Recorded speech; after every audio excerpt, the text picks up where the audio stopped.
Matondo kati na biso nyonso ya solo balandi wa biso banso na kati ya TV lolaka ya Nguluzi Kimbangu. Toye kombo mesani esengeli ke toya pote bisabino mai mazali koleka na kati na mabele ya bankoko na biso. Mabele oyo bankoko batikela biso ya solo mopepe ezali koningisa yango. Ya solo te mopepe oyo ezali koningisa Kongo dantotila euti wapi. Mopepe yango euti wapi e mopepe yango nani azali komema yango. Est-ce que tokoko bari mopepe ona te s'arrêter. Motuna monene ya kotuna makati na bandeko banso o bakolanda biso. Matondo topesa nanu matondo kati na mabota na biso bonyo so pusa pemele tanda bango pote balanda biso. Nkembolo kumuna tata nzambe ya mpungu tolendo. Ya solete bankoko na biso babelela ke na 4 coins ya Congo. O bayebaki nzambe tata. O bayebaki bokasi na nzambe tata babelelaki nzapa. Nzakomba akongo mongali mvidi mukulu. Mungu baba, Mungu wa milele, nzambi gaungu, kalunga babelelaki. Ya solete Mvuluzi Kimbangu dan tungunwa ayaki obele na kombo ya tata. Mama kipa mvita ndona ayaki obele na kombo ya tata. Bankoko na biso ya divinité na biso. Ya solo bayebaki mozindo ya kombo wana. Me biso bana yo ya bango tolobi ete bazake mayele te tika to luka mayele toke na théologie.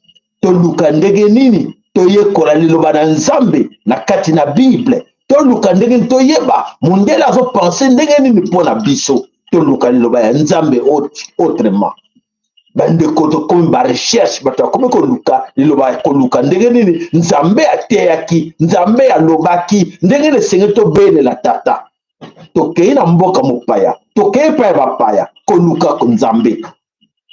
Toke ko étudier ko yekola to yekola ndenge nini toko ko sambela nzambe. Oh papa mama bankoko no ba yekola kite bakendenge na ba classe te po ba yekola ndenge nini ya ko pesa maloba pa bato mosusu po ete ba yeba nzambe na bango. Ezande na kati na motu ya ko bota mana yango. Esengeli obotama na yango esengeli te ko okongo mosaleli ya nzambe po ete balakisi yo na classe. Bato wana bayebaki nzambe te.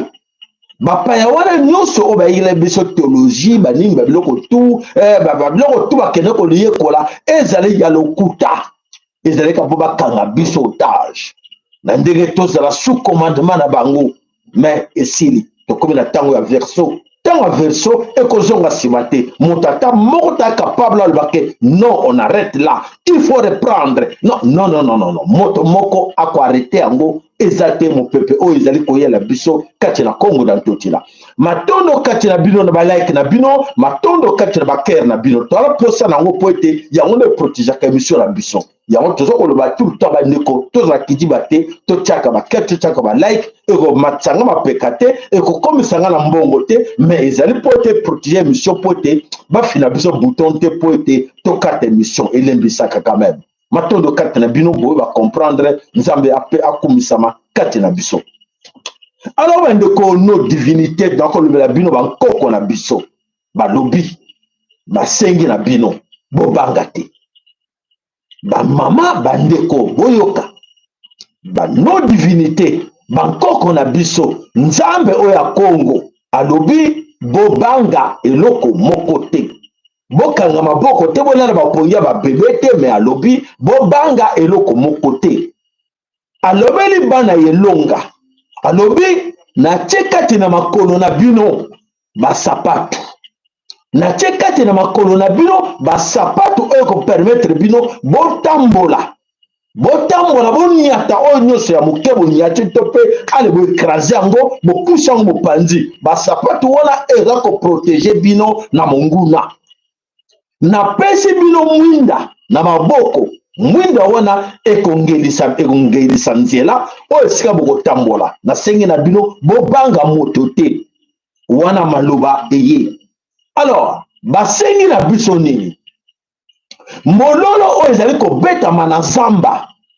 Mololo ya bato ya zamba etali biso bato ya mokili te. Mololo eza kobetama na zamba etali biso bata mokili te. Bana elonga bana na tata nzambe ya mpungu tulendo mololo na bango na zamba etali biso te. Na ntango bakende kosimba moto na tango bakende kosimba besimbasimba na tango bakende koluka baya na bafranc-maçonnerie baya na barose croix baya na baoyo nyonso bayaki nango bautaki nango zamba baza nango na kati na zamba e baza kobenga bandeko bakota na zamba mololo na bango etali biso te biso bato ya mboka na kati na clan tokobeta mololo oyo tata azolobela biso belela bandeko na yo oyo ya bango babeta ndenge balingi moko na kati na bango akoya atelema asala nini mololo na bango etali biso te toyokani nango bokomprendre yango mololo ya bato ya zamba etali biso bato ya mboka te yo soko olingi okota na zamba kende na mololo ya bato ya zamba etali biso bato ya mokili te matondo voilà bandeko bana solo ekolo kongo ya solo te ntango ekoki oyo tosa bino mikolo nyonso bandeko na biso bokeba na mololo ya zamba eza kobetama mololo ya zamba eza kobetama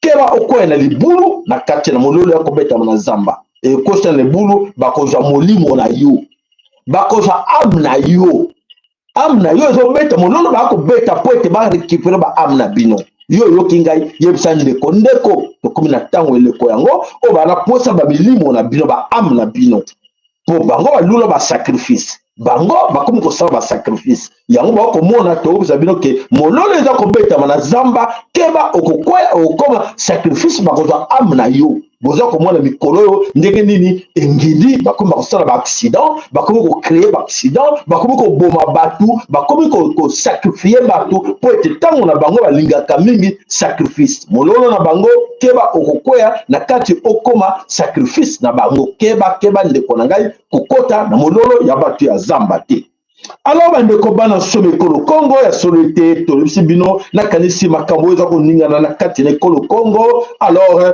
kin bouge elobaki kin ezali koningana Kinshasa ezali kobouger en ce moment. Qu'est-ce qui se passe à Kinshasa en ce moment où je vous dis là? À Kinshasa la paix règne. Kobanga ekomi koréunir na kati na bakonzi oyo bakonzi ya zamba.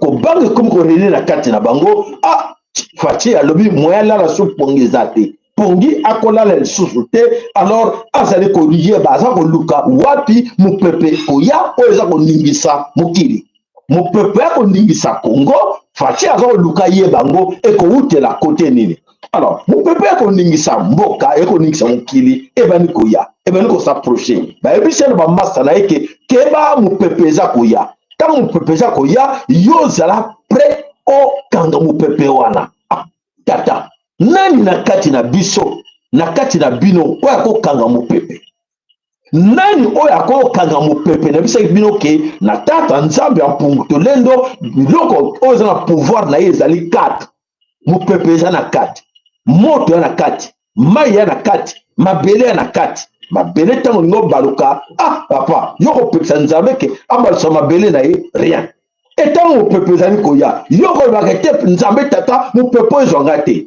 mupepe ali koningisa Lorenzo mupepe ya koningisaka Lorenzo président ya Angola kuna bakomi koboma bato abu portant basacrifice ali boma bango tola posa makila na bango tokobisa bino nyonso.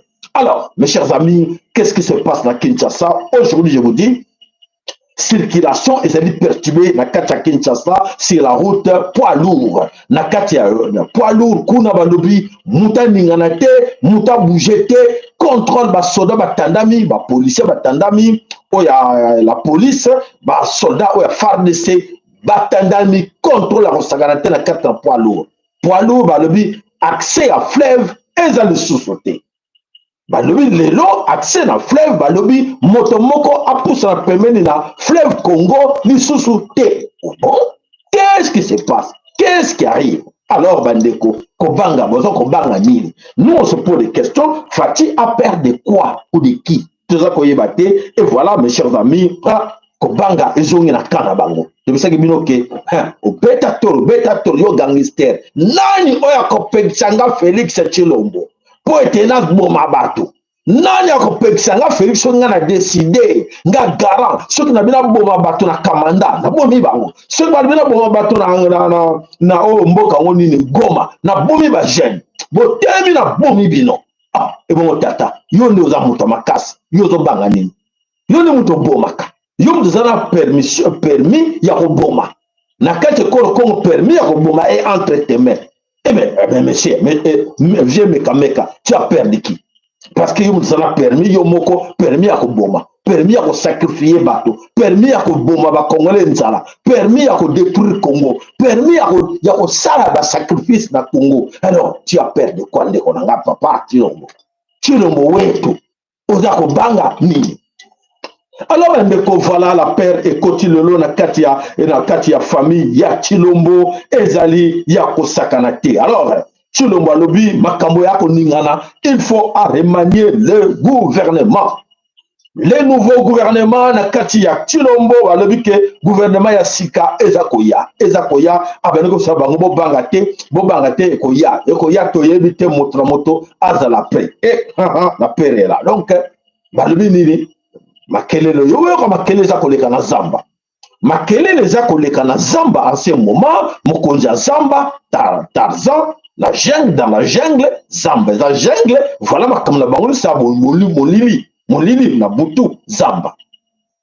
Balobi il faut basala remaniement na kati ya Congo. Et remaniement ngo baza kozelisa na kati bakolo bango lelo ulobi toyebi te wana makelele oya bato ya zamba etali biso te meto ya ko informer bino ke boye bakuna na zamba makambo nini eza koyela bango. Voilà mololo ya zamba.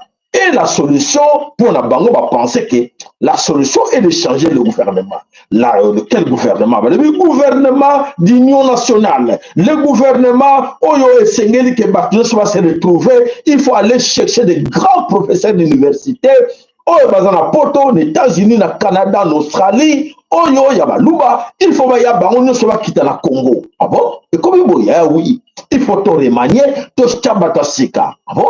Oui, il faut vraiment de bons professeurs d'université. On est capable de remonter à Tonga Congo et Zongas. Félix Chilombo. Et voilà, la solution, il y a solo bandeko, solution ekouta na libanda te. Solution ya Congo ekouta na libanda te. Solution ya Congo ezali na kati ya Congo dans totila. Kaka voiture yango wana, kaka motuka ngwana babengi Kobo Congo. Kaka ndenge eza wana, balibi tete alingi a changer boy chauffeur. A changer ba boy chauffeur, acha ba boy chauffeur ya malonga. Kaka motuka ngona. Matinda, tindika chakal. Yango wana tata. Lebi ko lingo changer yango, changer boy chauffeur. Yango wana eko bongisa. Total bandeko baza na suka mayele esuki bango. Chilombo et ses amis basili mayele. Et pour na bango bazo penser que le nouveau gouvernement nde mutu eko changer Congo. Non, mes chers amis, solution eza kunate. Solution ya Congo eza entre les mains de Bana et Longa. Solution ya Congo ezali entre les mains ya Tata Nzambe ya Mpuntulenge.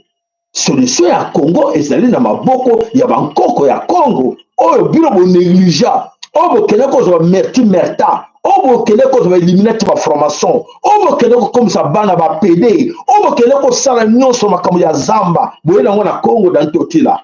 Papa, bakoko na balobi baza kuna na binote. Boko zoaka jamais solution. OK, on aura solution aux États-Unis papa Chilombo. OK, on aura solution à Doha. Mais apporte-nous la solution. Papa, solution ekoya jamais na Congo tango ke yoza wana. Félix Antoine Chilombo suit-nous très bien.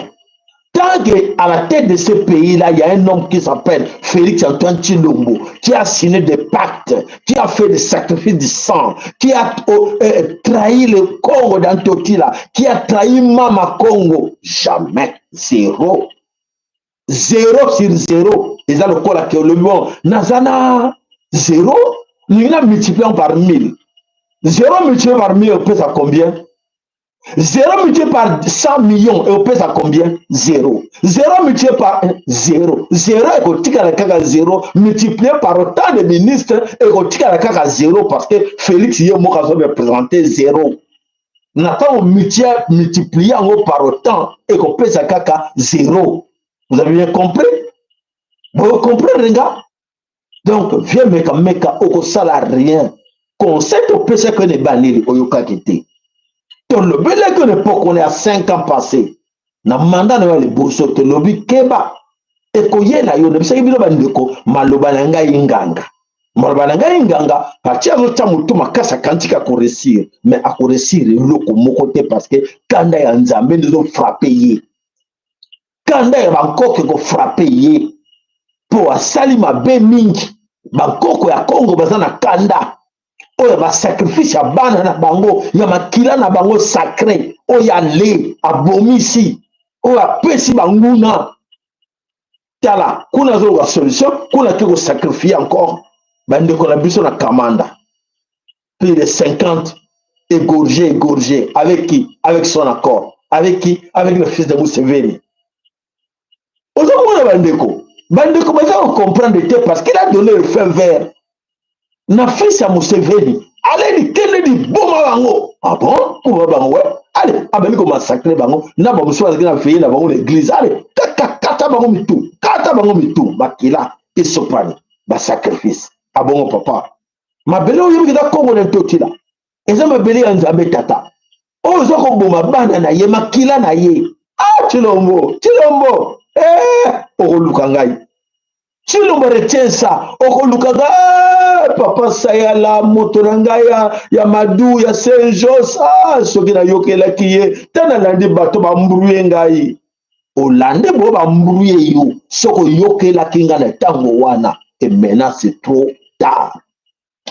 Voilà, bandeko bana somme ekolo Congo, ba sacrifice éphémère, oh ba sali bango nyos tout solution ata moko te ko na Congo, même si akeya ko luka ba professeur université, ya modèle tout ba mélanger résultat ezali nkatu kibeni zéro ya munene et alors mes chers amis, eko simba ka jamais bana elonga des solutions comme ça bino pour ete mokili o etambola kana maloba. Nzambe tata ayebi ndenge asalaka baponami na ye mokili ya Congo eza kola mokili nyonso te ya mokili mobimba etikali. Congo ezali cœur, Congo ezali poumon, Congo ezali mokili mobimba Congo, kombo nango Congo, kombo nango Nzambe tata. Yo soko ye wana batie so touche, basimbi so touche balobi ke te, c'est ça la solution et voilà, ce n'était pas la solution papa na biso.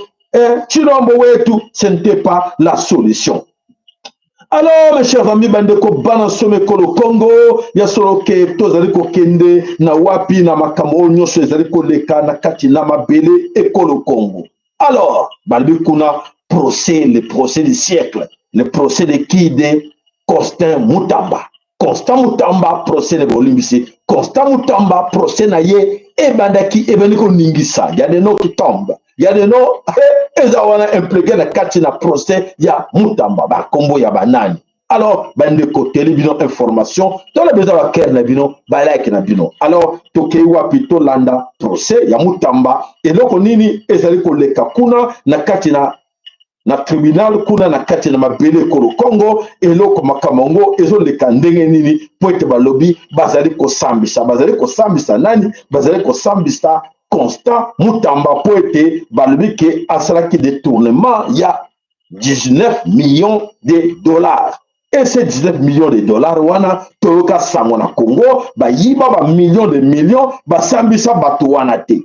Comment basambisa bango te aujourd'hui balingi basambisa kaka Constant Mutamba. Des questions bakebele bazo se poser des questions mais ah bazo sambisa Constant Mutamba po ete asali détournement ya 19 millions de dollars. Mais bakuna basitaki bakebele o la famille de Tshisekedi et la famille Omeyibi bayibaki des millions de dollars. Alors kuna na États-Unis basekaki bango ke akanga bango te bazali wana bazali ko circuler librement et lelo balobi Constant Mutamba yonde ozali mukangeni. Alors biso peut toujours bien procès na ye bolanda attentivement bino moko bolanda boyoka. Allez, c'est parti.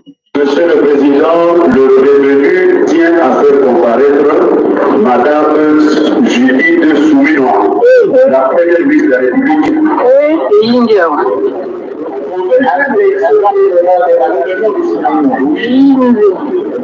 Oui.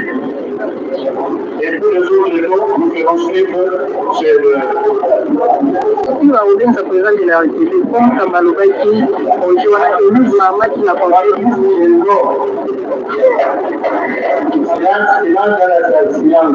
En plus des noms qu'il nous a donnés comme des décliner, nous ajoutons Madame Rose Moutoumou, ancienne ministre de la Justice. Madame Rose Moutoumou, comment la conseil d'État? Nous voulons aussi faire entendre le secrétaire exécutif de la Sénat, M. Issoula, comptez-moi. Monsieur, vous avez dit Issoula, votre nom, Adler Issoula. Adler Issoula, nous voulons aussi faire entendre l'IGF,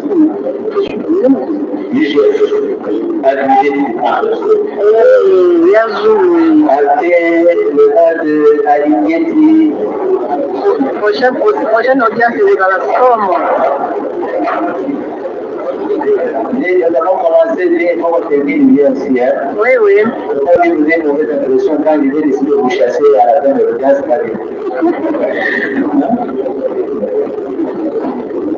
Nous voulons aussi que monsieur le ministre des ITPR vienne devant votre cours pour répondre aux questions que nous allons proposer. Cela, c'est comment la fonction, nous appelons la fonction. On va donner son nom, mais la fonction. Il y a quand même le ministre des ITPR, il y a le ministre qui sont en fonction. Le Rwandais. C'est ça, non?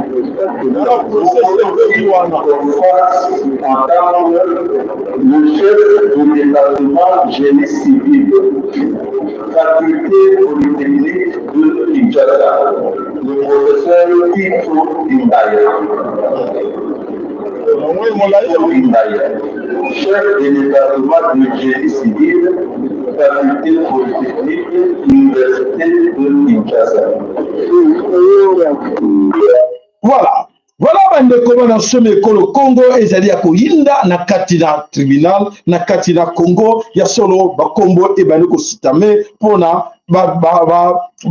basambesa bango po ete baza komba témoin ya makambo oyo Constant Mutamba ayibaki adetournaki 19 millions de dollars oyo esengelaka kende kotonga prison na Kisangani. Alors voilà les grands dossiers du jour ndenge nini eya kotungisa bango na kati na mabele yekolo Congo ya tesa biloke ya solo fimbo ya kekele eko fioto la kuna ya kotala bango ndenge nini eko ningisa kati na bango.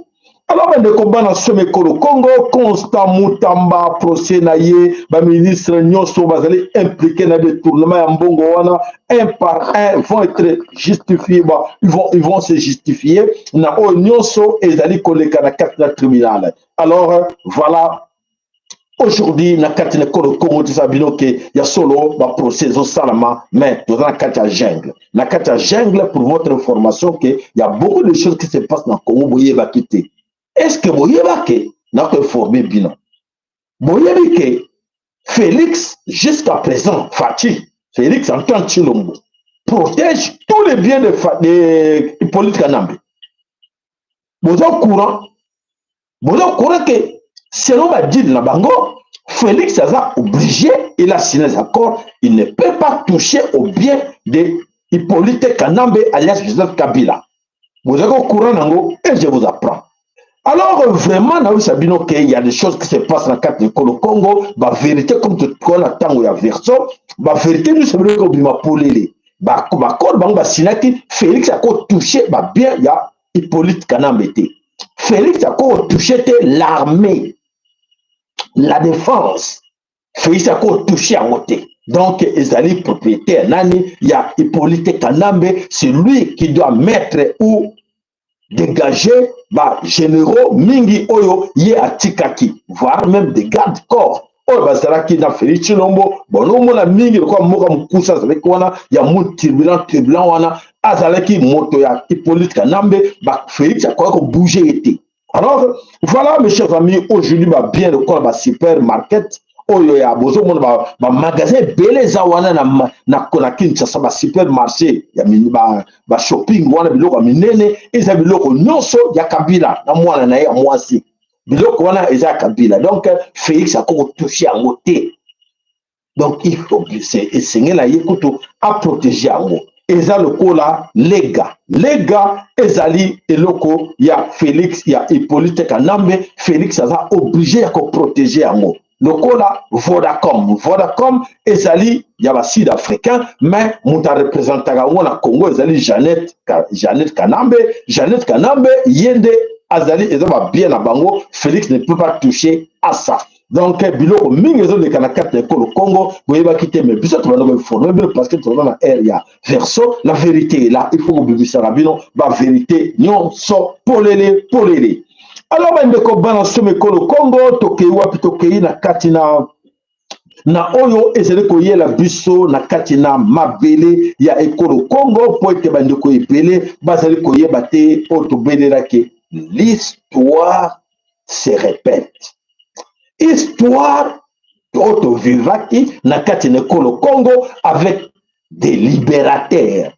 Toujours avec des libérateurs. Nzokate, ces libérateurs-là cachent beaucoup de choses. Alors, la Kalisi, tu sais que histoire au se répéter quoi? Nanga Azali sur le même pas que Musée Laurent Désiré Kabila.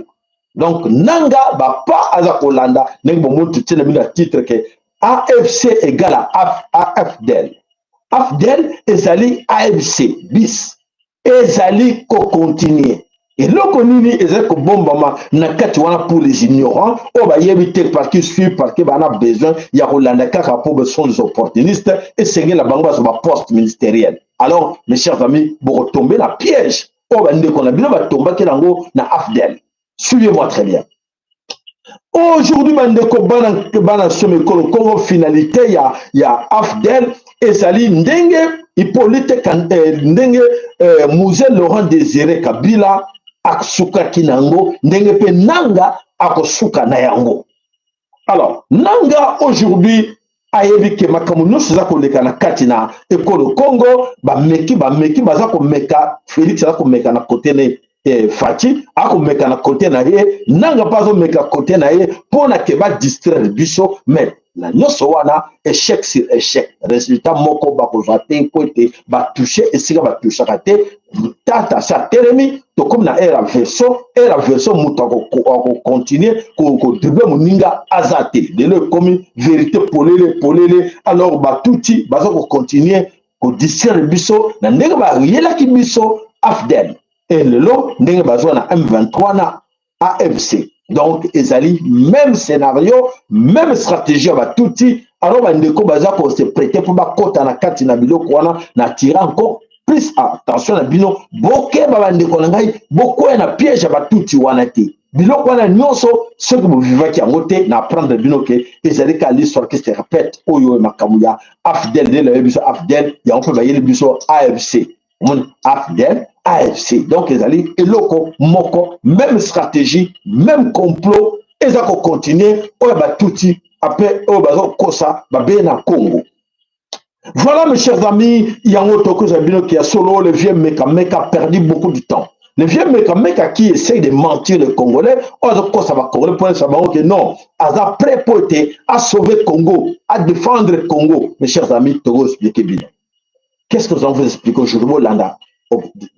Près Makamane Fabien Lilo.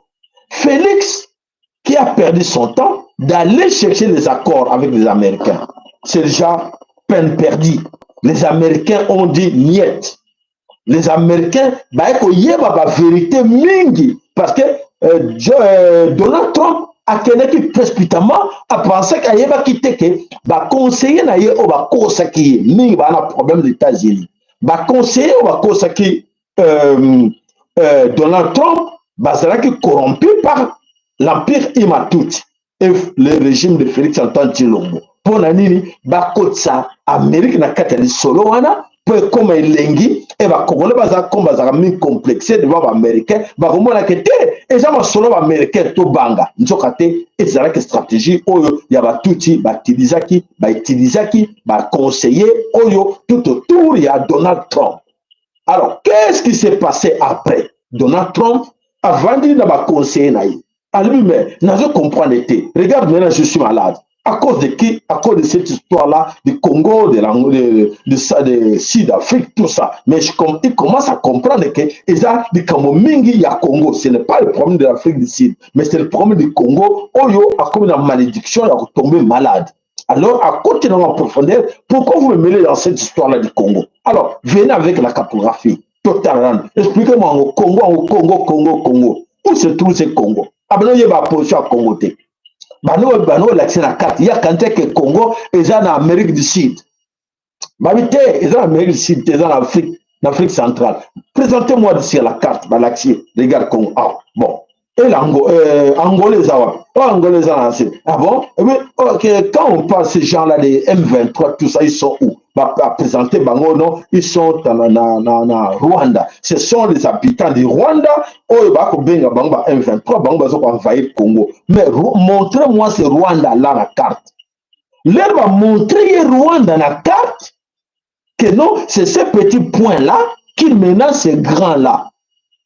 Donald Trump est au coin de vous, mes frères. Donald Trump a silmaillé. Il a dit non, mais ces petits points-là, c'est la carte. C'est ces petits points qui menacent tout, tout un continent. Oh, Mounene. Ah ben oui. Mais qu'est-ce qui ne va pas là? Et lui, là, le président de ce pays-là, le Congo, c'est lui là, Félix Antoine Tshilombo. Oui, c'est lui. Ah mais c'est quoi juste? Je ne comprends rien. Alors, à la fin de compte, Donald Trump a mon louche. Comment petit point? Aux monde on a bien été la carte et il y a menacé plus de 150 millions d'habitants. A posé la question encore. Bon, il y a combien d'habitants au Congo? Bah, que non, 140, 150 millions de Congolais. Et au Rwanda, il y a combien? Bah, au Rwanda, il y a 10 millions, 11 millions de Congolais. Et de tout Rwandais, des Rwandais. Ah, mais ce n'est pas vrai. Ah, mais c'est vrai. Ce qui se passe là, il faut comprendre qu'il y a un grand complot. Un grand complot venant de l'Empire Imatuti. Et là, il a compris que non, c'est du sérieux. C'est du sérieux, un grand complot. Comment? Et avec Hollande, ah ben oui, exactement. La France est là derrière, l'Angleterre est là, l'Allemagne est là, la Belgique est là derrière. Tout cela se complote et siège na bango ils allaient wapi na kati na Rwanda et Ouganda pour menacer le Congo. Ah bon, c'était comme ça. Alors j'ai compris. Et alors comment le président du Congo, lui Félix Tshilombo, ne comprend rien du tout qu'il y a un grand complot les autres là. Bah, toutes les questions, et Bango va lui dire non, il a été qu'il y a un grand complot. Et là, Donald Trump a lui dit non, reculons un peu. Donc, à l'heure où je vous parle là, c'est possible que les États-Unis d'Amérique se retirent dans ces grands complots mafieux où il est à Rwanda. Donc, c'est-à-dire qu'il commence à refuser même d'obtenir ce 60% de ces minéraux-là stratégiques. Ah ben, c'est grave. Il y a un essai que, souvenez-vous, Félix, attention, tu vas ouvrir un autre front. Front au Fongola. Et que ça non guinda. Alors, Donald Trump, en observant tout ça, lui dit non.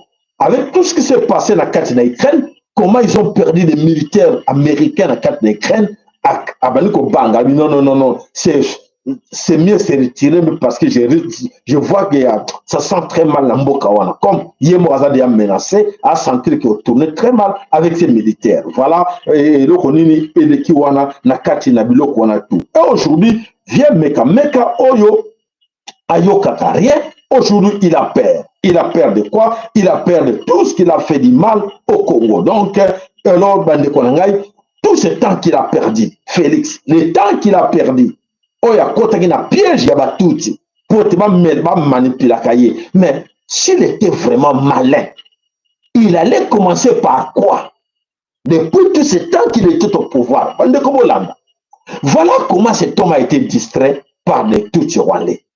Moi, c'est Tutsi rwandaise, Nakatanda connaît Denis Nyankero. Et Denis Nyankero fait son boulot. fait son boulot, il donne des rapports là-bas, et donc, comme quoi que non, mais non, ne vous en faites pas à se faire tout Rwandais que non, Félix est sous contrôle, ne vous en faites pas, je le contrôle, il ne va rien faire. Il est là, à chaque fois Félix, il y a drogue, whisky, Jack Daniels avec ses amis, Denis Nyankero fait des rapports à se faire tout Rwandais que regarde, il est resté un solar, il est là en train de se consommer la boisson chaque jour à perdre à contrôle, tout, oh non, c'est le Canada qu'on a, tout leur contrôle. Donc, ça dit que l'armée est sous contrôle, il y a des Nyankero et ses frères. L'armée, notre défense, notre armée est sous contrôle de Denis Nyankero. Donc, ce n'est pas Félix qui contrôle l'armée. Ce n'est pas Félix qui dirige l'armée. C'est Nyankero qui dirige l'armée. Alors, Denis, qu'est-ce qu'il a fait? Il a laissé ses frères diriger, détruire l'armée. Denis Nyankero a tout fait pour laisser la place à ses frères, diriger l'armée. Et ses frères, qu'est-ce qu'ils ont fait pour leur avantage? Détruire l'armée. L'armée est détruite. Aujourd'hui, on n'a pas la force armée. Mais c'est tout ce temps où Félix est au pouvoir et les coalitions qui vraiment en gangu, fallait dire ça, soit qui en gangu, et donc les besoins de forcer l'armée, c'est la force pour défendre la nation. Aujourd'hui, il est là sans défense. Alors, on a préféré qu'on engage un mercenaire à gauche, à droite pour défendre le Congo. Un mercenaire va se faire la Congo, Dielo. Voilà, Baker Nabino, Baker Nabino, Baker, like Nabino, et un plaisir, on a besoin Baker Nabino, like Nabino, s'il vous plaît, mettez vos cœurs, mettez vos likes et de filaka, et ça va bien pour l'autre côté. Vous savez qui dit batté, vous savez qui dit batté parce qu'au moins, caractère au moins va finir bouton aller, tout le monde est là sous awa. Donc voilà, Makamuza Minene et Belé, vous voyez, va quitter dans le Belabino, mais Baker Nabino est utile. Pour si ça va finir wana beaucoup na pe a ngape na telemi na kangi na ngawa na pote bozo comprendre te et loko ntumbi tumbo tomo bunda na wo na banguna. Voilà bandeko lelo ya solo ke Félix Tshilombo à côté na kata piège ba tout Rwandais avec avec Denis Nyankero, voilà Tosuki Wapi makamoni tono le balo tono pekta Tshilombo abano yo la bisoté, voilà là nous sommes arrivés dans la défense, à comme qu'on est là partout, et voilà, le pays, na niveau to kominango, na katika bakata na zamba, na jungle. Voilà, et ça passe mingi. Pasi ya koyoka, yo nyusa koleka, tokei wapi, tokei, na kati na mboka, espace Grand Kivu. Et donc, on dit que ndeko atteindre le biso message ya koyeba la situation qui se passe là-bas na kati ya terrain ya Grand Kivu ya koyeba oyo nyonso eza koleka. Allez, suivons. Ok.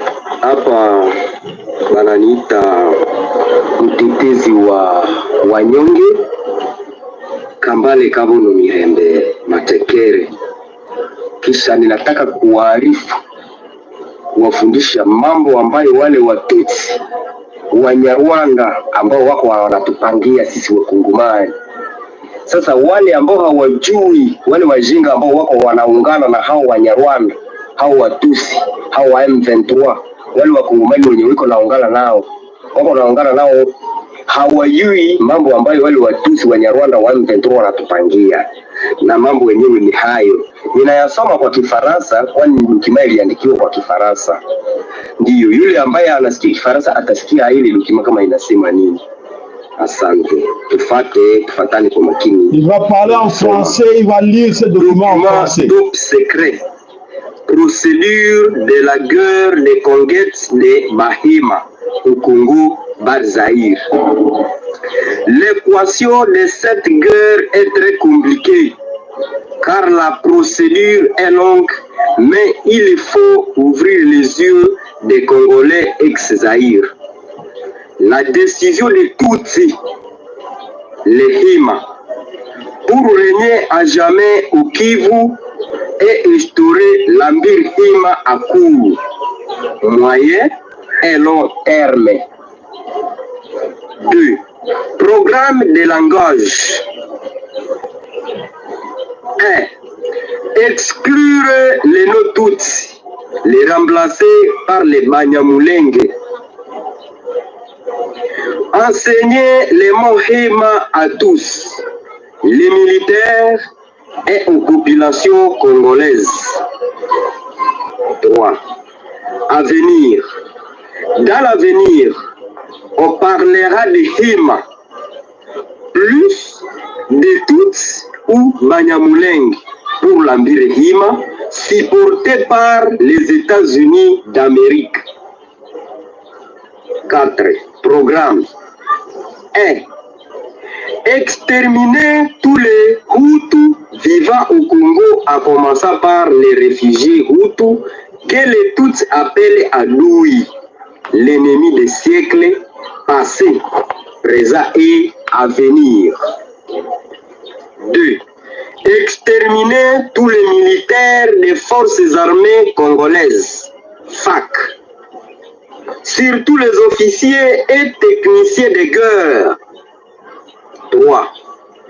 Exterminer tous les hommes influents et ceux qui ont des possibilités financières au Congo, et à commencer par ceux de Kivu, voire assassiner moi Milenge d'Ouvira, religieux de Nyangezi, archevêque Muziyirwa de Bukavu, moi Mindenza et autres.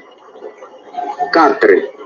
Massacrer des jeunes Congolais par prison, torture, exercices lourds et travaux forcés.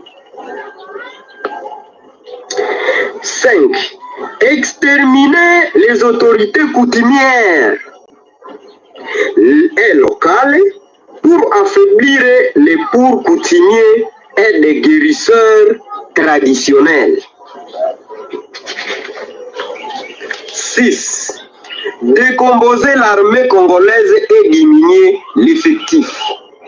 6. Minaredia Paletena. Décomposer l'armée congolaise et diminuer l'effectif. Voilà.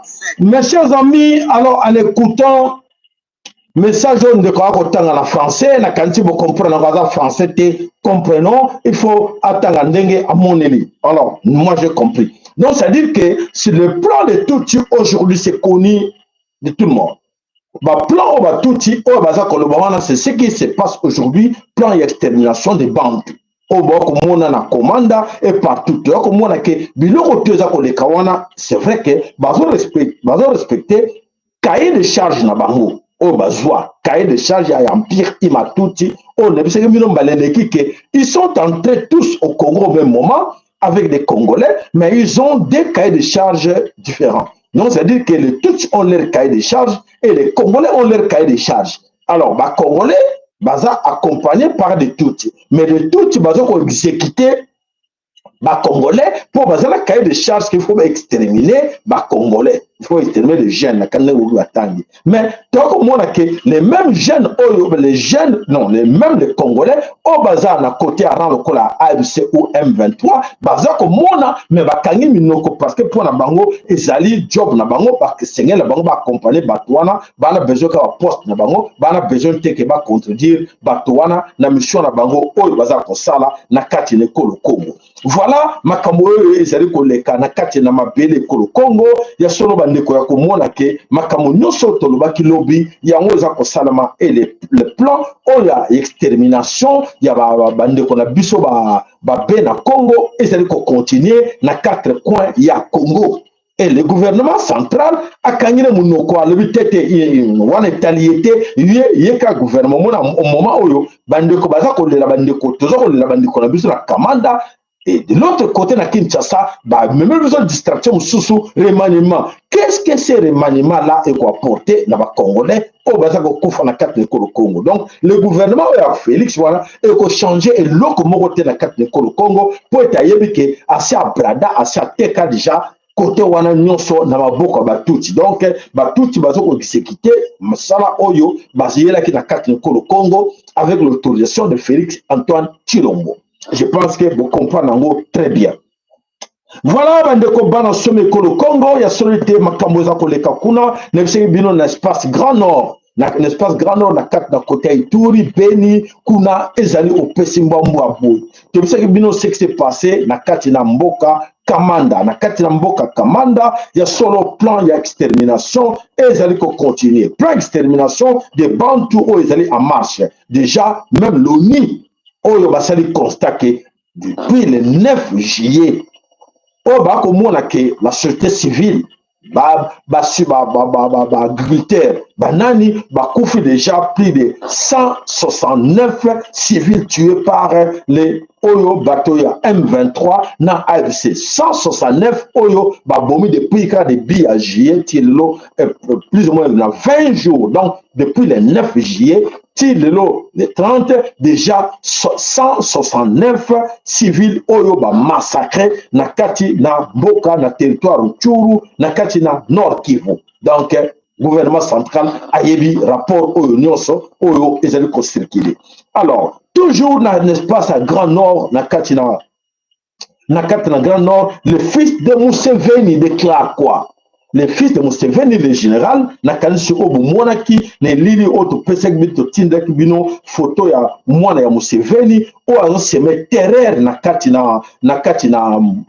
Nord, na Grand Nord, ye mwana ya Museveni. O ebo monaki, une fois na kati ya bureau, na kati ya présidence, oyo Félix Antoine Tshisekedi Tshilombo ayambaki ye eke apesaki ba encouragement asengaki na ye akende kosala c'est bon boulot na kati na Nord. Cet homme est arrivé là-bas alobi boye na kotangela bino message ya cet homme oyo azali pire moto ya Félix Antoine Tshilombo oyo azali ko travailler avec Félix Antoine Tshilombo le général Muhoozi Muhoozi Oyo armée ougandaise Oyo a déclaré quoi? Le fils de Museveni déclare que Kisangani doit être annexé en Ouganda. Ah bon? Oui. Pour lui, la RDC n'est plus un pays. C'est juste un vaste territoire qui manque de gouvernants. L'accord des États-Unis et les négociations en cours à Doha, Qatar, ont pour seul objectif de revoir la superficie de la RDC Congo. Un vaste territoire immensément riche, mais qui manque de gouvernance. Donc, chacun doit prendre sa part. Mon pays a choisi et a pris à confisquer, il doit confisquer les Kisangani. Donc, cette année, nous devons prendre Kisangani. Ça, c'est ce que le fils de Museveni répète na katina message naïe. La RDC n'existe plus. Message ya ye akindi yango wana a publié yango na ba réseau nyonso boko mona ke oui c'est lui le fils de Museveni oyo moto aza ko déclarer que non Congo est sous nation T est sous pays T est déjà par terre déjà ye mo albeke et loko ya ko yiba na compte mboka ngo kufa na ngokala donc aboma ngokala va même comme président mais azotinga makaka azala mokonzi na mboko se kufa kala pour à détruire en plus. Voilà, mes chers amis, la situation qui se passe dans un espace Grand Nord. Toujours l'espace Grand Nord, il y a solo Yakotala que le fils de Museveni, Oyo, Azali, se sentir vraiment que Azali fort. Mais, mes chers amis, n'ayez pas peur.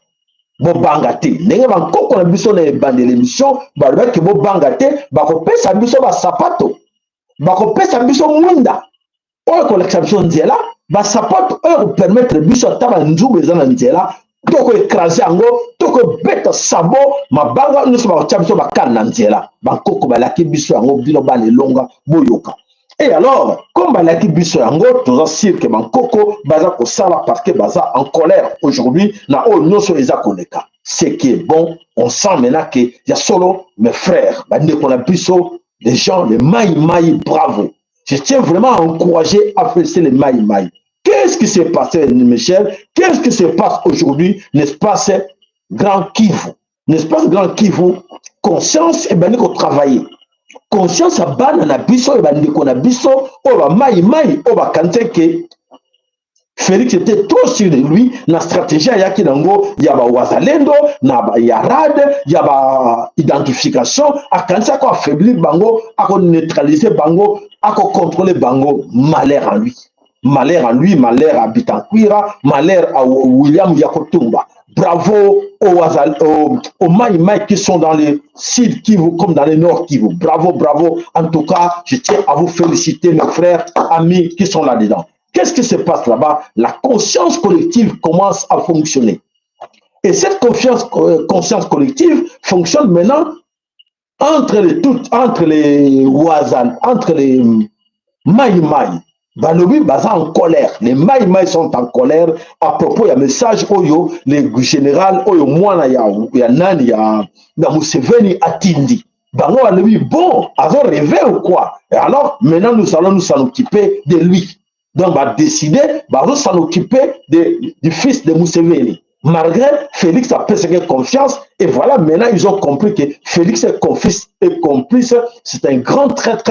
Oyo a trahi le Congo. Donc, non seulement ils vivaient, ils pensaient qu'il y avait encore des doutes, mais maintenant, il n'y a plus de doutes. Ils ont compris que Félix est complice dans le plan de balkanisation du Congo. Et voilà la situation de Nini Ezakoleka, na Katina Mabele Congo. Alors, mes chers amis, bravo, bravo à vous. Vraiment, je sais que na Katina Bino, Mvulusi Kimbangu dans Tumunwa, Mama Kip en Vitandona, Nzambi Tata, Nzambi Kalunga, Oya Kongo dans Totila, Azana Bino Longo, et vraiment, Ezako Kamapo, même Ndele, Nathan Bazako Lando, Bazaki, trop s'ils vont diviser Bisso. Ils étaient vraiment trop sûrs de nous diviser. Mais à mon étonnement que non, les gens là sont vraiment indivisibles. Donc, ça veut dire que moi, être divisé, Bango et Zate, Bazar toujours ensemble. Regarde-moi, c'est que c'est pas dans les Kisangani là-bas, message qu'il y a, et Pessi Kanda naba Maï, et bah telemi ba lui non, toko prouver akolela makila ne kotanga na kati na Congo akosuka na kati ko Congo. Voilà, ayeb déjà que ba bani ko menacer akomi na ko banga kanse que l'air ko loba. Cette histoire de Kisangani et que la carte Kisangani, les restes qu'on va occuper, mais voilà, les gens, nos frères, Maï sont tous debout pour dire que tu touches un petit coin au Congo, nous sommes avec Mozoa, nous allons nous battre contre vous. Voilà, Baza d'accord. Vraiment, bravo à nos frères. Bravo les gars. Bande qu'on a biso na Katina, na Sud, comme na Nord Kivu, les Maï, bravo. Vraiment, bravo à vous. Je suis vraiment très fier de vous. Merci à vous. Voilà, bande qu'on balance le Congo, Tokyo, Wapi, dans ces vents qui soufflent maintenant en Afrique centrale. Mon peuple, ils allaient qu'on ningisa, ne sais pas les bandeli, et mon peuple yango, ya solo, et bandeli coupe ça, et yanonango, na katina, mokile ya kachopa, na katina kachopa, mais ya solo, bolim si moke na rozonge la susu, na roya nango, balaik na luba ker na bino, mais nanala kisabino iloko moko, ils ako leka na katina mboka kamanda, ils ko massacre batu na biso. Alors na katina kamanda, ya ces papiers là qui circulent. Alors, bele na kombo ya Nanga avec ces gens AFC babimisi papier wana ya taxe. Donc c'est à dire que ils obligent à chaque Congolais avant de se promener, il faut osana étiquette oyo. Osana papier vous na taxe na yo osako foot avant tambola. N'est-ce pas ya Grand Nord, n'est-ce pas ya Nord Kivu. N'est-ce pas à Nord Kivu na Goma et na Kantina bientôt et comme na Katina Bukavu. Donc na Katina Goma papier oyo avant otambola yo citoyen avant otambola il faut zala nango yango monaki to l'accès bino mbongo epele bazo tanga mbongo yango ezo uta na papier oyo bazo ko tekela ba support ko la que taxe faut payer taxe na yo avant yo circuler na mabele oyo bankoko na yo. Voilà mes chers amis, alors Tokei na Katina Angola. Na Katina Angola, mon peuple, ils allaient souffler na Katina Angola. On le vit au petit mambo à boy, bah qu'il y a une image. Bande ko boko lukango na TikTok, boko lukango image. Bazoko boma bateau à bout portant na Katina Angola, na Katina na Luanda. Na Katina Luanda, Lorenzo a ordonné à petit ordre na ba militaire baba ne ko boma bato ba bomi o image ba laksingai ba mama soki 4 ba bomi ba mama azo tambola azo kene na azo kima kuto mbangu azo zonga na ndako na mwana na ye ba beti mosasi akufi mwana ye po taba ngolela mama réveille toi mama sa kufi. Allez mutsaye non kene ba bo pe yo kene ka na ndako kene ka o récupérer corps maman na bino après ba su mwana ba kimisier. Donc bazako boma na kati na Luanda ya kosakana te nani akoboma mutu akoboma na kati na Luanda ezali obako benga le président João Lorenzo oyo nani azali en ce moment ici na porte de sortie na porte de sortie makamone ezako yinda comment oui Lorenzo c'est un ex-Katangé ex-soldat Katangé. Pour les gens au Akubayeba été, à comment on a, oui, Azali, ex-gendarme Katangé. Oyo, Azaraki, Nakatina, Katanga, comme soldat, Bazaki, Namoboulou, Bamsou, Bakitaki, Nakatina, Angola. Et voilà, les Occidentaux vont récupérer qui va Pesaï, qui va conduire, Nakatina, Angola, pour être contrôler Angola, Malam. Et Lorenzo est resté là au pouvoir, Nakatina, Angola. Alors, Angolais, Lobby va comprendre que non, il n'est pas fils. Angola. Donc, Lorenzo, c'était un Congolais de Katanga. Alors, aujourd'hui, dans le cadre d'Angola, non, a plus question, Yako, Lorenzo a continué à diriger Angola. Allez, Lorenzo, Balobi, à la porte, Lorenzo dégage. Alors, Lorenzo a olinga kedete, alingi kaka a massacré, toyemi, nengenini, et kosukelaye. Allez, suivons les images.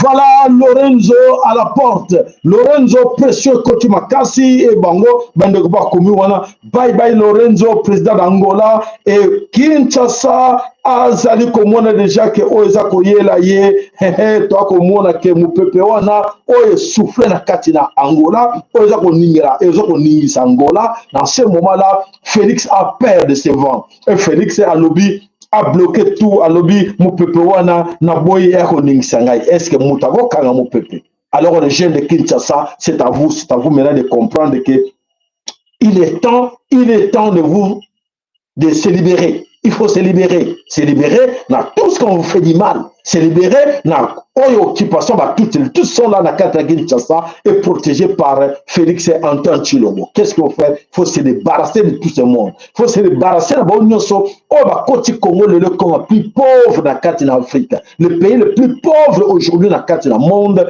est le Congo parce que c'est un pays plus riche du monde. Aujourd'hui, la population est plus pauvre. Pourquoi? Pauvreté, le Outuapi est une stratégie au bâti ensemble pour être appauvrir le bisson. Alors, c'est à nous de dire fini, il faut dégager. Alors, comment il faut dégager ces gens-là? Ils allaient biso moko ba na Congo, tous s'organiser pour être tous à la makasi. Bandeko, on est basé à biso de 4 coins à Bukili, na 4 coins à Congo, tous sangana bomoko. Tous sangana bomoko, surtout c'est ce que je vous dis tout le temps que aidons nos frères Maïmaï. Tout aider Bango, pour Bango, c'est l'armée nationale du peuple Congo, l'armée que nous comptons demain, au président qui évade sa Congo, et Bango. Mais Bango, Baza Nzala, Baza Kolela. Et Baza Kolela, Bango Batouako défendre le pauvre, déjà ma Cameroun aux Kendela, Bandi Konangai, tant on a qu'on le baka Mungo au Kauka, Bandi Kebele, Bako Mola on dirait, et Zarango, Yama Kamna Bango, Pamba, mais lobby, Mini na Katamino va regretter, qui a solo, et c'est là que Tango Yakosunga Bandeko, Bosunga qui Bandeko, Te et Bandeko. Mais bandeko ko alobi bikamute basunga te papa sala message va pesinga de garder la liste oyo ya bato yo ba contribuer ata 1 euro na ye ba liste wana to garder yango to bungisa yango te eza important ba liste ya bato na tango balobaki na tango nazaki na pasi nana ya kotala ngai na tango na lelaki pasi nana sungaki nga. Donc voilà bandeko alobi Papa Sahela di Kamute, on a compris que autant de gens qui te regardent au bazo Landayo, et si beaucoup de ces gens-là va contribuer Kaka 23.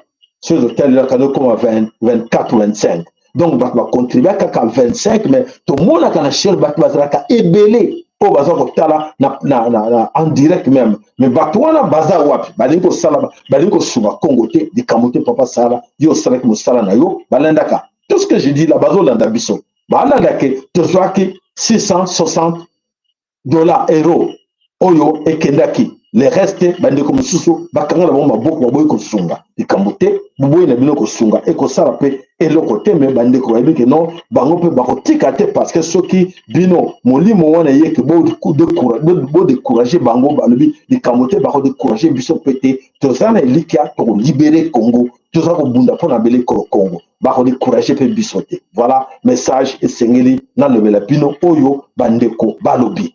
Voilà bandeko bana seme kolo Congo le sako na bao nyonso balandaki biso bane bale tito comme na suka yemission na biso nzamba pambola moko na bino ya solo ke ntango tobali komona pena tango ya tata Nzambe ekoki tango na ye oyo alobaki ke libération ya Congo moto moko va empêcher libération ya Congo oyo ko arrêter yango akozalaka te tobali komona yango ya solo tango yango nde ekoki. Alors tokotala bato basali mabe na kati ya kolo Congo o ba sacrifier bana sume kolo Congo o batangisi makile ekolo ya bena Congo totala soki ke stratégie na bango na diable na Satan ekoresi ba continuer korégner na tango tokobelela tango ya verso tango verso tango ya tata Nzambe soki ba continuer totala na bango soki ba leki Nzambe na makasi totala bango mais to na likia bandeko bobanga te bankoko baso ne bandeli bobanga te ngai pe na suka na suksi bino ke balobi bobanga te bankoko balobi surtout na bana elonga bobanga te bapesi bino sapatu ba chaussure oyo ato nyati nzube ekokota yo te bapesi bino ba chaussure oyo kamwani bange kotelema pembeni na yo okobeta yango coup de sabot ekokende donc moto akotya kane na nzela na yo aza te babakisi bapesi bino mwinda oyo botambola na yango bino bana elonga message oyo toyaki nayeki nango na kola lelo yango wana mwinda wana ekolakisa bino nzela ekofungolela bino nzela bomoni mwinda tokomi na ntango ya mwinda nana kobomba mwinda kimbango elobi mwinda lumière vérité.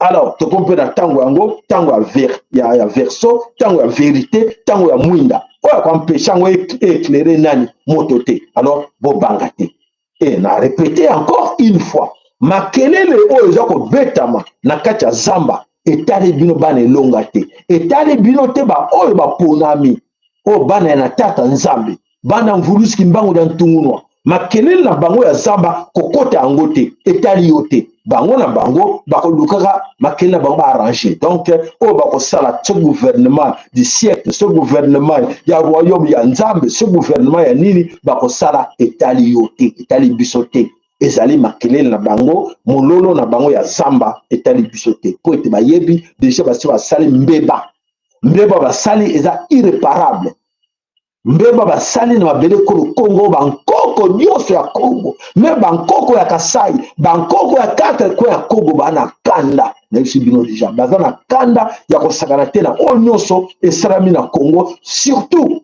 na régime oyo ya Félix Antoine Tshilombo ya Fati régime ya Fati bankoko nyonso ya 4 ko ya Congo bana kanda nango po ba ko comprendre que ezali régime moko ya ba traître ya trahison oyo trahir mama Congo oyo détruire mama Congo oyo anéantir même petit bana lelo bakomi ba classe bakomi kolanda bakomi bango nyonso tu ba PD bana ebele baza na ba université bana besi supérieur bakomi bango so ba PD pose mosala na Congo il faut pesa na nsima pose au réussir na Congo il faut pesa nzoto pesa molimo amna yo donc bana nyonso bana ebele babebi milimo ya bana basakrifie yango mpona misala mpona mbongo alors nyonso wana epesi tata Nzambe kanda badivinité na biso bankoko na biso epesa bango kanda nani na favoriser nyonso ekota na Congo Félix Antoine Tshilombo yene muta facilité bato wana nyonso donc lelo boccidentaux batuti o basala ba massacre na carte de Congo ba très content d'avoir Félix à la tête de ce pays là donc il doit rester là pour na bango ba exécuter ba congolais pour être ba bongo ba congolais donc présence de Félix azana pour défendre bango Donc, bakosa binote que non, Félix Azawana, pour être aluka, azo bundisa batuti, azo bundisa elo kuta.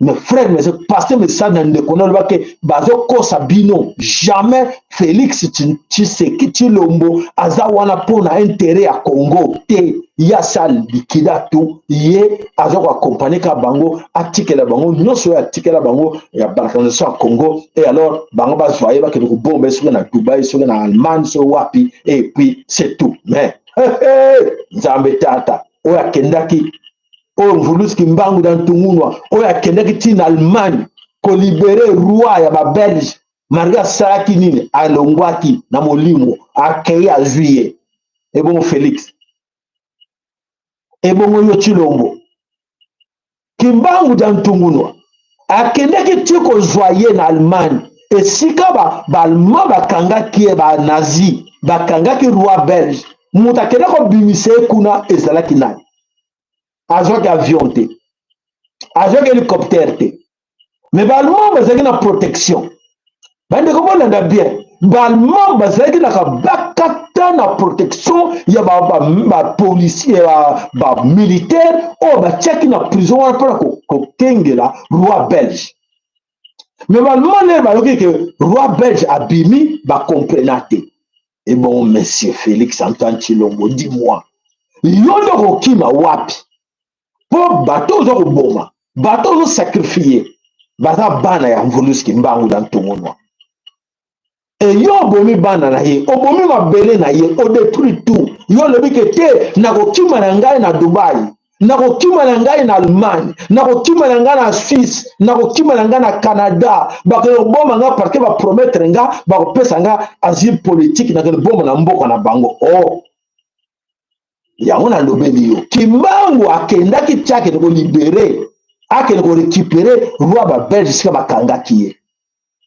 Et bon Kimbangu akwa ko récupérer yo te, et sika ko bombana na Dubai, na Allemagne, na Suisse ou ne sais pas moi où bagani bakopesa yo oyo ekozala bakozala plus fort plus supérieur par rapport à bagarde batiaki po bakengela roi belge na Allemagne et que bakoki kokengela ye te mais Vulus Kimbangu dans Tungunwa abimisaki ye ete ya yo tata ete ya yo malobo nga nalobaka na bandeko nyonso bolandaka biso oyo azalaka témoin te nayebi te soki nani mais bozalaka témoin ya oyo nga nalobelaka Tshilombo keba nayebi seke keba makambo tata nzambe basakanaka na ye te mabele wana soko mo lelo eza na bamakamusi baminere ya ndenge na ndenge to na mabele wana bato mokili moye bazokama ndenge ni minere yango eya hasard te mutu moko te acrée yango naza mutu akende kosala baaméricain bayaki plus fort bakende kocrée baminere wana lelo mabanga na mabanga bayaki kokosa bino non elokuta mabanga na mabanga kopela moto te baye baverifie bakanga monoko balo te o libanga ekocourant ekopela te neti oyebi courant libanga eka moko batie ampoule epeli bandimaki te donc makambo ezobimaka na Congo eza olobelo nini. Et vous, l'entourage de Félix, et vous, fanatiques, fanakuit, oyo qui sont beaucoup, la plupart sont des Kassaïens. Oh, like na bino, like na baker na bino, s'il vous plaît. Et matama mouke, like baker na bino, nana postrango, matama mouke, s'il vous plaît. Voilà. Ba oyo nyonso, oyo, ba soutenaki Tshilombo. Oh, ba zo konde au soutenir Tshilombo. Est-ce que vous avez le danger, vous qui est dans votre côté, pour vous soutenir le mal? Vous avez un cas, il y a mal.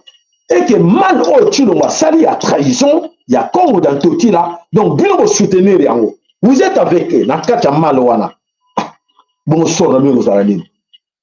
Bon, non, tu n'es que la personne a été. Papa, conscience na yo moko. Et vous kangisa yo. Tata Nzambe bakosa kaite. Vulus Kimbangu dans tout le monde bino bondimaka te bondima ye. Mama qui panvita o bondima kaite bondima ye.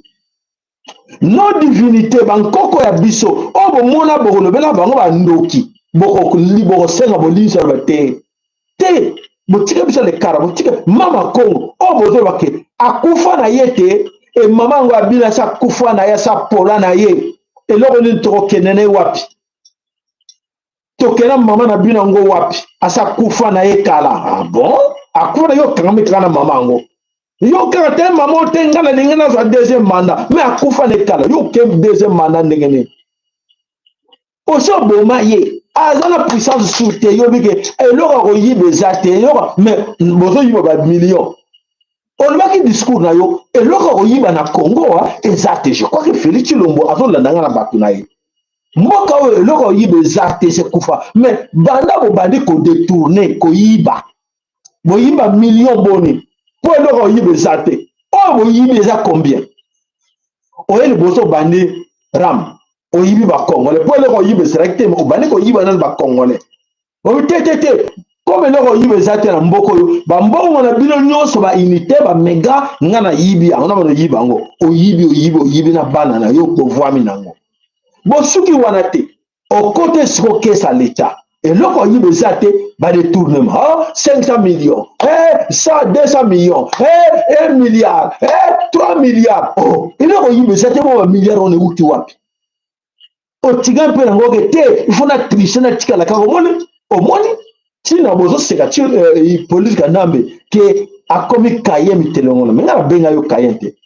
Comment kaye banana yo te?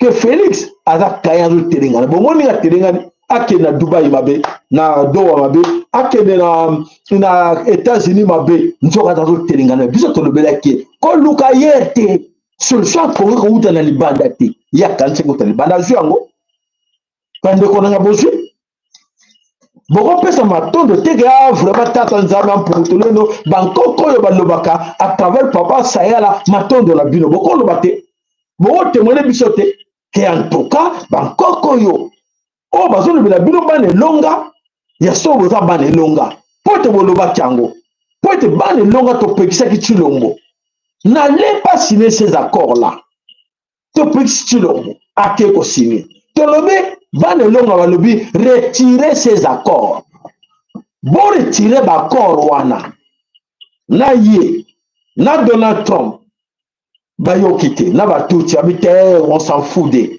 Donald Trump là. Donald Trump aujourd'hui azo comprendre te maladie et où tu vois maladie azo accuser nani oh nani Ramaphosa. Mais Ramaphosa n'a rien là-dedans, tu viens de signer les accords, on t'a dit de ne pas signer ces accords là. On a dit retirer ces accords là. Bane longa balobaki papa a retiré l'accord wana. Si on a des conséquences, et là, c'est encore et ba grand abino, c'est un peu de bangaka, bamba sibir nan. Ah, et bon, il y a bino, ba formé. Il y a bino ba formé, vous avez ndegeni. Et théa. Ah, viens me comme que théa yo. So yo kela kinga, même à kamoko yelo ko zona, au moins ngote, on ngo ko mona ngote. On ngo se parner nango. Mais quoi qu'il y a piège à touti, aux allègues au tigre le course le bosso, au moins qu'il tapis rouge le bosso, et bien, par conséquence, il faut assumer. Il faut voir assumer ces responsabilités. Il y a un crime au sein de la Congo, il y a un massacre au sein de la Congo, et vous n'arrêtez pas, vous continuez. Aujourd'hui, là, bande kobaza ko lela kana na kamanda, c'est fou. Ma kele tangi na kamanda na mutu na Félix Antoine Tshilombo. Tolo bateke ole ADF na luté. Uganda te, la moi Museveni c'est toi. Parce que yonde m'autorisé moi Museveni d'aller s'engager pour aller tuer nos frères, aller tuer nos mamans, des innocents. Au Bomi Bango. Et tu dois payer. Voilà, bande matondo na bidon sur le nek biso bade baneli na kanisi bozan numéro na biso téléphone bozan numéro ya compte o eza ko senga na bino to sunga chaîne na biso to sunga mabele kolo Congo to sunga pote musala tuza ko sala ekele liboso o ya ko sunga matondo nzamba pambola ye kate le bota kate bande ko nyonso nzamba za kate na biso tiki nyonso na maboka ye moko tata nzambi ya pungutelendo volusi kimbangu dan tungunwa na bankoko na biso banso simba biso ko tibasi wa pesi biso déjà ba chaussure oyo to ko banga moto te to ko banga loko moko te oyo ko sana kati na nzela na biso to ko tambola nango to ko dégager yango mwinde za kopela matondo na bino nzamba pambola moko na bino to kutani mokolo ya lobi ingeta ibobo